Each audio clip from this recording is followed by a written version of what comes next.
Salut à tous, un petit point météo relatif à l'activité cyclonique de cette saison 2026. Depuis notre bulletin d'ouverture, la carte de surveillance du National Hurricane Center est restée vide de toute suspicion de développement cyclonique. Il faut dire que les différentes perturbations évoluant sur la région tropicale du bassin atlantique sont confrontées à des environnements atmosphériques plutôt défavorables à leur cyclogénèse. La zone géographique située entre l'Afrique et nos îles fait d'ailleurs actuellement partie des régions où il ne fait pas bon être une onde tropicale. En effet, entre les vents cisaillants en altitude, l'atmosphère sèche et poussiéreuse et des eaux de surface toujours plus fraîches que la normale dans cette localité de l'océan, ces perturbations tropicales sont littéralement martyrisées et peinent à générer des nuages de pluie et d'orage en continu au-delà du 10 degrés nord.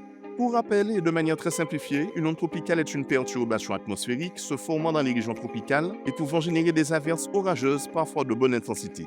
Ces perturbations qui traversent notre bassin océanique sont pour la plupart issues de la mousson africaine. Sachant que la mousson africaine est un système météorologique générant des amas nuageux orageux sur les régions équatoriales et tropicales du continent africain. Ces amas peuvent parfois se regrouper pour former des systèmes orageux de plus grande échelle. Puis, ils sont poussés vers l'océan Atlantique par de puissants courants d'altitude venant de l'Est. C'est ce déplacement d'Est en Ouest qui explique d'ailleurs l'appellation d'onde d'Est, souvent utilisée comme synonyme d'onde tropicale. Notez que c'est en quittant le continent africain que ces perturbations sont officiellement mentionnées comme telles dans les bulletins météorologiques. Une onde tropicale est en outre composée d'une zone de basse pression allongée du sud vers le nord, appelée creux de basse pression ou dans un langage plus technique, creux barométrique, et dont l'axe est représenté par un trait vertical sur les cartes d'analyse. En plus de cette zone de basse pression, l'onde tropicale est composée d'une masse d'air chaud et humide provenant en partie de la zone de convergence intertropicale. La présence de ce creux de basse pression dans une atmosphère chargée en humidité provoque une ondulation de la masse d'air, un peu comme une vague qui se déplace d'est en ouest.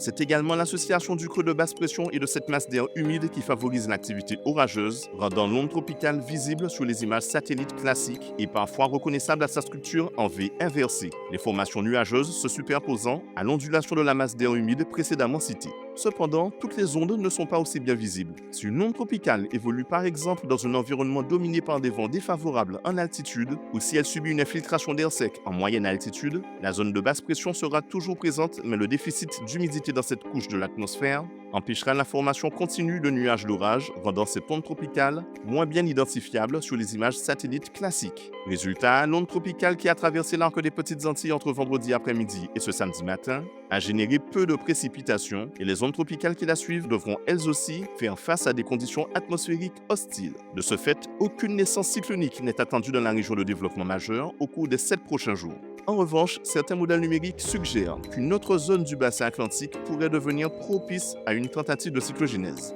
Néanmoins, il est encore trop tôt pour en parler et nous y reviendrons qu'en cas de surveillance officialisée par le National Hurricane Center. En attendant, c'est donc tout pour aujourd'hui. Excellente journée à vous et à bientôt.